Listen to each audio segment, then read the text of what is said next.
तो हेलो दोस्तों, कैसे हैं आप लोग। उम्मीद है कि बहुत ही अच्छे होंगे। दोस्तों आज का सेशन बहुत ही इम्पोर्टेंट रहने वाला है क्योंकि आज का प्रश्न है आपका पाश्चात्य संगीत से, जो कि दोस्तों पाश्चात्य संगीत किसी भी संगीत की परीक्षाओं के लिए जो है काफ़ी मायने रखता है। और पाश्चात्य संगीत से प्रश्न जो है आपके आते हैं, चाहे हम बात कर लें बीपीएससी या फिर बात कर ले एस्टेट, डीएसएसबी या फिर ईएमआरएस। तो आपके दोस्तों जितने भी जो संगीत के एग्ज़ाम्स होते हैं ना, सभी में पाश्चात्य संगीत के प्रश्न जो हैं पूछे जाते हैं। और ख़ास करके आप लोग बीपीएससी टीआरई 3 और 4 वाले आप लोग ध्यान देंगे, जो कि बहुत आप लोगों के लिए महत्वपूर्ण सेशन रहने वाला है पाश्चात्य संगीत का। चलिए हम लोग प्रश्नों को दोस्तों शुरू कर लेते हैं, लेकिन उससे पहले एक छोटी सी रिक्वेस्ट है भाई की कि दोस्तों आप लोग चैनल पे नए हैं या पुराने हैं, सब्सक्राइब नहीं किए तो चैनल को सब्सक्राइब करके नोटिफिकेशन को दोस्तों ऑल पे सेट कर लीजिए। और वैसे दोस्तों के पास आप शेयर कर दीजिए जिनके पास दोस्तों यह सेशन नहीं पहुंच पाता है, क्योंकि थोड़ा सा आपके चलते अगर उनका भला हो जाए तो क्या जाता है इसमें, क्योंकि भला जो है इंसान को हमेशा करते रहना चाहिए। जैसे कि आप जो है दोस्तों करते ही हैं, अपने दोस्तों को आप लोग बताते भी हैं, सीखते हैं और उसके बाद फिर सिखाते हैं। तो चलिए शुरू करते हैं। पहला प्रश्न, हमारा पहला प्रश्न है दोस्तों, ग्रेट स्टाफ स्वरलिपि में कितने लाइन होते हैं। अगर बात कर ले लाइनों की तो कितने लाइन बताए जाते हैं ग्रेट स्टाफ स्वरलिपि पद्धति में, तो लाइन हो जाएंगे हमारे 11। ठीक है, 11 लाइन हो जाते हैं। एक जो होता है हमारा मेन लाइन, उसके 5 ऊपर लाइन होते हैं और 5 लाइन नीचे होते हैं। तो इस प्रकार कुल 11 लाइन होते हैं ग्रेट स्टाफ स्वरलिपि पद्धति में। ठीक है, याद रखना 11 लाइन। चलिए अगला प्रश्न है हमारा कि पाश्चात्य संगीत में एक सप्तक में कितने अंतराल माने गए हैं। अगर अंतरालों की बात करें एक सप्तक में पाश्चात्य संगीत के, तो इसमें 3 अंतराल माने गए हैं। ठीक है, कितने? 3 अंतराल भाई, आप लोगों को याद रखना है 3 अंतराल। ठीक है, चलिए अगला प्रश्न है कि पाश्चात्य संगीत में विलंबित लय को क्या कहते हैं। दोस्तों देखिए, लय जैसा कि आप लोग जानते हैं कि लय 3 प्रकार के होते हैं। ठीक है, एक होता है आपका विलंबित लय, दूसरा होता है मध्य लय और तीसरा होता है आपका द्रुत लय। तो ये लय जो है उसको भी पाश्चात्य संगीत में भी तो लय होते हैं ना, तो वही पूछा जा रहा है कि वहाँ पे विलंबित लय को क्या कहा जाता है पाश्चात्य संगीत में। तो विलंबित के लिए दोस्तों हम लोग क्या बोलते हैं, विलंबित हो जाता है हमारा, वो हो जाता है आपका अडांता। ठीक है, विलंबित लय को अडांता कहा जाता है। ठीक है दोस्तों, चलिए अब आगे देख लेते हैं। अगला प्रश्न है कि पाश्चात्य संगीत में मध्य लय को क्या कहते हैं। देखिए, विलंबित को अडांता, लेकिन मध्य को क्या कहा जाता है दोस्तों, तो मध्य जो होता है म से मध्य और म से मॉडुरेट। ठीक है, म से मध्य और म से मॉडुरेट कहा जाता है। पाश्चात्य संगीत में मध्य लय को मॉडुरेट कहा जाता है। अगला प्रश्न है, पाश्चात्य संगीत में द्रुत लय को क्या कहते हैं।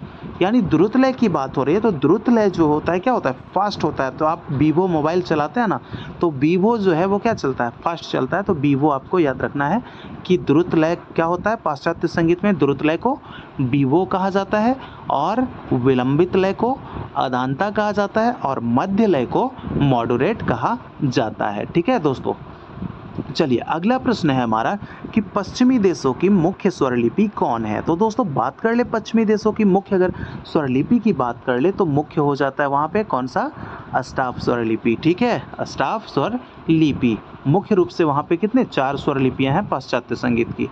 चलिए आगे देख लेते हैं। अगला प्रश्न है कि पाश्चात्य संगीत में कुल कितने स्वर सप्तक हैं। तो अगर पाश्चात्य संगीत की बात करें और स्वर सप्तक की बात करें कुल, तो हो जाते हैं वहाँ पे 10 स्वर सप्तक होते हैं पाश्चात्य संगीत में कुल। ठीक है, चलिए अगला प्रश्न हमारा क्या कह रहा है। अगला प्रश्न है हमारा कि पाश्चात्य संगीत में तीव्र स्वर को किससे दिखाया जाता है। तो बात कर ले पाश्चात्य संगीत के तीव्र स्वर को, तो दिखाने की हो जाती है तीव्र। यानी कि तीव्र कहाँ हम लोग कैसे दिखाते हैं, म के ऊपर लगाते हैं ना एक खड़ी लाइन, तो वो क्या हो जाता है, वो क्या होता है तीव्र स्वर। तो खड़ी यानी कि ऊपर, यानी कि शार्प जो होता है आपका, ये शार्प, ये उसको तीव्र के लिए दर्शाया जाता है। कहाँ, पाश्चात्य संगीत में तीव्र के लिए शार्प कहा जाता है तीव्र स्वर को। ठीक है, शार्प। चलिए अगला प्रश्न है कि पाश्चात्य संगीत में स्वर के आगे बिंदु लगन सा। हाँ दोस्तों, एक चीज़ और देखिए, शार्प तो वहाँ पे तीव्र को दिखाए, लेकिन कोमल के लिए अगर पूछे तो कोमल को आपको क्या बताना है, कोमल के लिए क्या कहा जाता है वहाँ पे, फ्लैट। ठीक है, कोमल के लिए फ्लैट का प्रयोग किया जाता है। फ्लैट जो होता है वो कैसा, ये आपके ये इस तरह से होता है, चिन्ह नीचे गिरा हुआ ये कोमल होता है ना, तो फ्लैट का चिन्ह जो आपको मैं बता दूं कि फ्लैट का चिन्ह ऐसा होता है, और शार्प की चिन्ह की बात करें तो शार्प ये होता है, ठीक है, ये होता है आपका शार्प, और बी से फ्लैट होता है, ठीक है। चलिए प्रश्न को देख लेते हैं कि पाश्चात्य संगीत में स्वर के आगे, यानी कि कोई स्वर है दोस्तों, मान लीजिए कोई स्वर है, उसके आगे अगर हम बिंदु लगा देते हैं तो बिंदु लगाने को क्या कहते हैं, तो वो क्या कहलाएगा, तो वो कहलाएगा दोस्तों आपका क्या, कंपाउंड टाइम, ठीक है, कंपाउंड टाइम। क्योंकि बिंदु लगाने से क्या होता है, वहाँ टाइमिंग जो है दोस्तों वो आपका 1.5 यानी 1.5 गुना जो है टाइमिंग बढ़ जाता है उस स्वर की, ठीक है, इसलिए उसको कंपाउंड टाइम कहा जाता है। स्वर के आगे बिंदु लगाना पाश्चात्य संगीत में कंपाउंड टाइम के नाम से जाना जाता है। चलिए 10 नंबर प्रश्न है हमारा, पाश्चात्य संगीत में 3 स्वर को 2 स्वर के समय में गाना क्या कहलाता है। जैसे कि आप लोग देखिए 3 स्वर को, 3 स्वर है हमारा, उसको गाना है आपको 2 स्वर में, 2 स्वर में गाना है, यानी कि यहाँ पे कहने का मतलब है ये आपका हो गया, इसमें 3 को 2 में कर देना है, तो ये क्या हो जाएगा, 3 को करना है ना 2 में, तो 3 को 2 में करेंगे तो ये हो जाएगा हमारा ट्रिपलेट, ठीक है, 3 में 2 को करेंगे तो ट्रिपलेट कहलाएगा।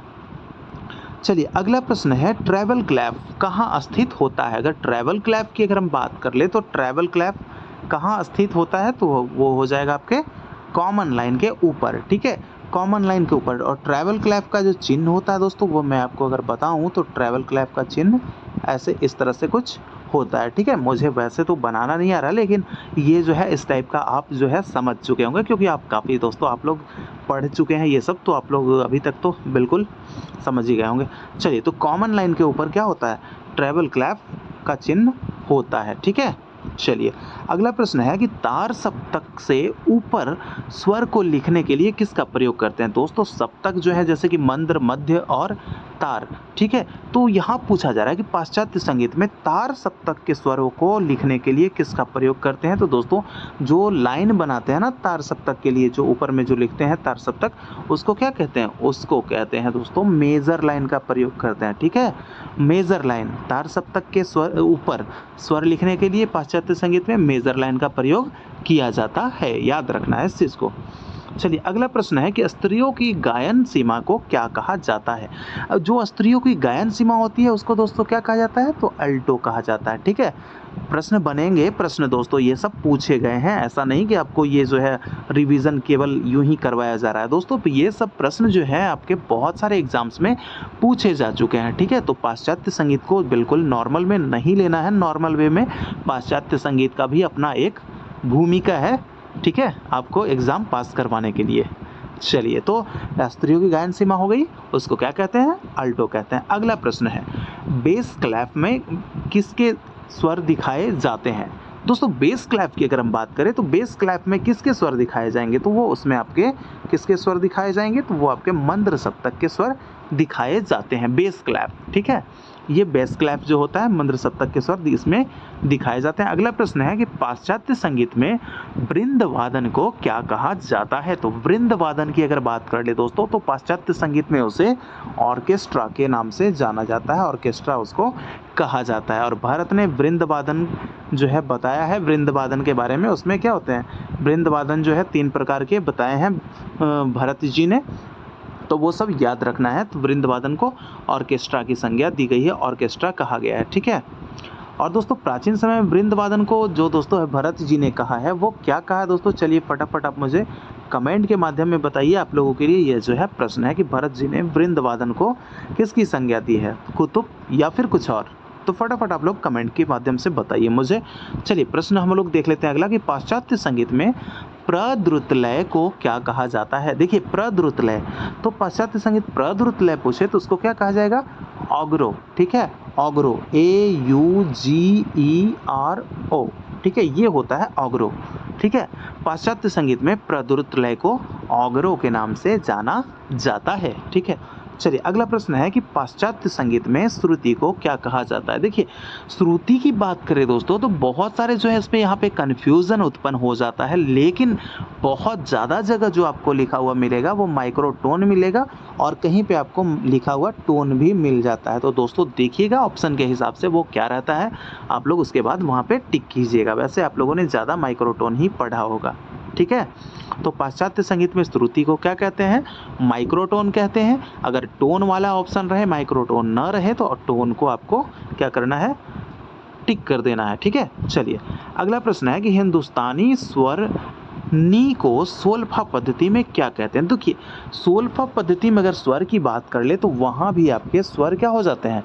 7 ही स्वर होते हैं, ठीक है। कौन कौन से? जैसे कि आपके हो गए यहाँ पे हिंदुस्तानी की बात कर ले, सा रे ग म प ध और ये हो गए आपके नी, ठीक है। उसी प्रकार से वहाँ क्या होता है? सो ये वहाँ पे हो जाता है आपका डो रे मी, उसके बाद फिर हो जाता है फा सोल, उसके बाद ला और सी। तो पूछा क्या जा रहा है प्रश्न कि हिंदुस्तानी संगीत में नी को सोल्फा पद्धति में क्या कहेंगे? तो नी को भैया सी कहेंगे, ठीक है। डोरे मी फा सोला सी, आपको याद रखना है, डोरे मी फा सोला सी, तो इसको क्या कहेंगे? सी कहेंगे, ठीक है। चलिए अगला प्रश्न है कि हारमोनी से क्या अभिप्राय है? तो हारमोनी की अगर हम बात कर ले तो हारमोनी क्या होता है? हारमोनी होता है संवाद स्वरों का वादन, ठीक है। हारमोनी से क्या अभिप्राय है? हारमोनी संवाद स्वरों का वादन। अगर मेलोडी की बात कर ले तो मेलोडी में हो जाता है क्रमिक स्वरों का वादन, क्रमिक स्वरों का वादन हो जाता है मेलोडी में, ठीक है। हारमोनी, ठीक है। एक ये जो बात हो रही है हारमोनी, दोस्तों हारमोनी जो होते हैं वो कितने प्रकार के? हारमोनी 2 प्रकार के होते हैं, सिंपल हारमोनी और एक होता है आपका सिम्फोनिक हारमोनी। तो 2 प्रकार के हारमोनी हो जाते हैं। चलिए 20 नंबर प्रश्न है कि पाश्चात्य संगीत में कितने स्वर लिपि हैं? अगर पाश्चात्य संगीत की स्वर लिपि पूछे तो हमेशा आपको क्या बताना है? 4 स्वर लिपि बताना है। कौन कौन से? पहला हो जाता है आपका अस्टाफ, चीव, न्यूमस और आपका सोल्फा, ठीक है। सोल्फा जो सबसे प्रचलित जो है दोस्तों संगीत पद्धति वो आपका कौन सा है? अस्टाफ, ठीक है। सोल्फा, ये आपका सोल्फा जो है उसमें 7 स्वर आपको दिखाया, मैं बता दिया। सबसे प्रचलित पूछे तो आपको अस्टाफ के बारे में ही बताना है, ठीक है। तो कितने स्वर लिपि पद्धति हैं पाश्चात्य संगीत में?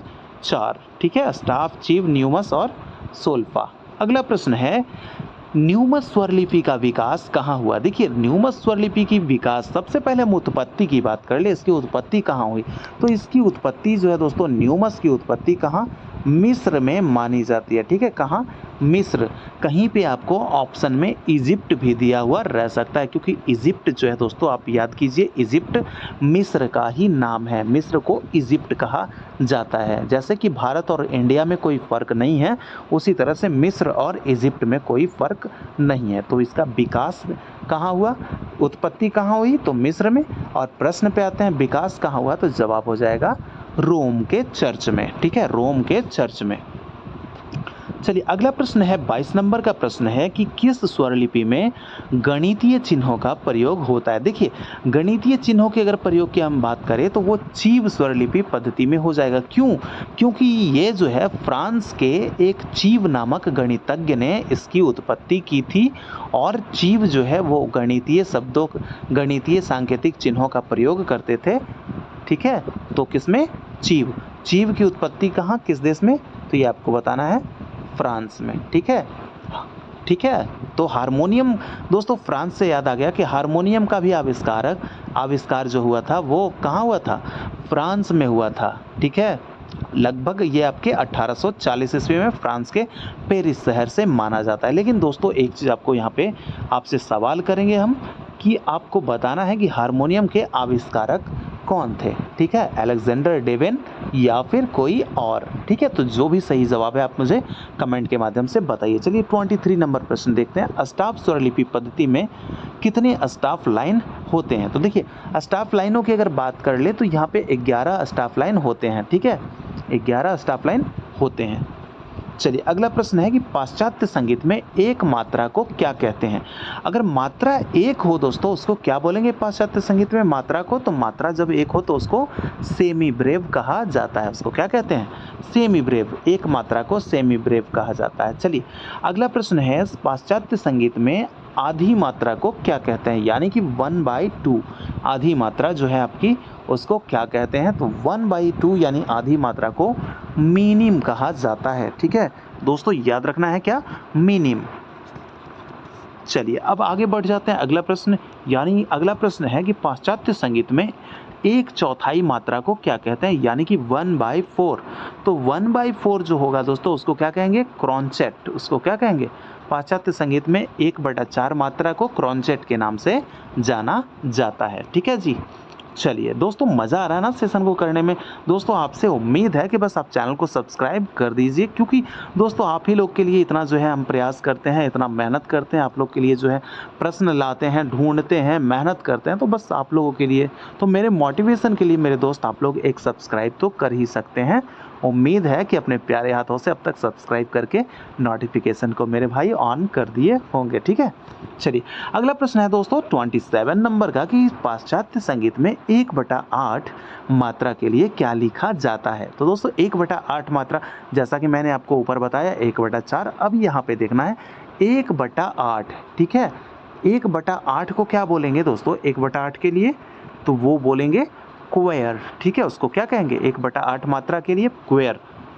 अगला प्रश्न है कि पाश्चात्य संगीत में 1/16 मात्रा को क्या कहते हैं। दोस्तों देखिए, ये जितना मैं बता रहा हूँ ना, एक मात्रा से लेकर यहाँ पे टोटल 1/64 तक का मैं बताऊंगा अभी, तो उसमें जो है आपको ये सब सारे याद कर लेना है। इसमें से एक प्रश्न तो दोस्तों हर बार मैंने देखा है। ठीक है, इतना में से बाकी और आते हैं जो मैंने ऊपर करवाया वो भी आते हैं, लेकिन ये जो है आपके जो मात्राओं के प्रश्न बता रहा हूँ कि इतना में से एक जो है श्योर याद कर लीजिएगा, सारे याद कर लीजिएगा, क्योंकि इसमें से एक आता ही आता है। ठीक है।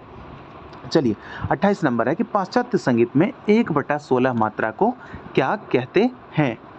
तो 1/16 मात्रा की अगर हम बात कर ले तो उसको कहेंगे सेमी क्वेयर। ठीक है, इसको क्या कहेंगे, सेमी क्वेयर।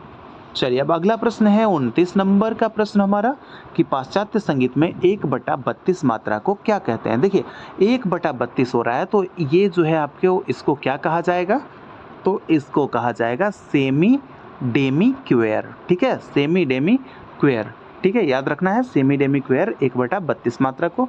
अब 30 नंबर प्रश्न है हमारा कि पाश्चात्य संगीत में 1/64 को क्या कहते हैं, 1/64 मात्रा को। देखिए इसको दोस्तों कहेंगे semi demi hemi demi semi quaver. इसको क्या कहेंगे, हेमी डेमी सेमी क्वेयर 1/64 मात्रा को। ठीक है। तो दोस्तों ये थे आपके पाश्चात्य संगीत के बहुत ही महत्वपूर्ण प्रश्न। तो चलिए दोस्तों, फटाफट मुझे आप अपना फीडबैक दीजिए कि दोस्तों आज का सेशन जो है आप लोगों को कैसा लगा, कितना मज़ा आया आपको रिवीजन करके। तो फटाफट मुझे आप कमेंट कीजिए कि सेशन आपको आज कैसा लगा है। ठीक है, रिवीजन करने में मज़ा आया है या नहीं। ठीक है, तो मिलते हैं दोस्तों आपसे अगले सेशन में। जब तक के लिए इजाज़त चाहेंगे। जय हिंद, जय भारत, और अपना ख्याल रखिए और बहुत अच्छे से तैयारी करते रहिए। ठीक है, फिर मिलेंगे नए सेशन के साथ।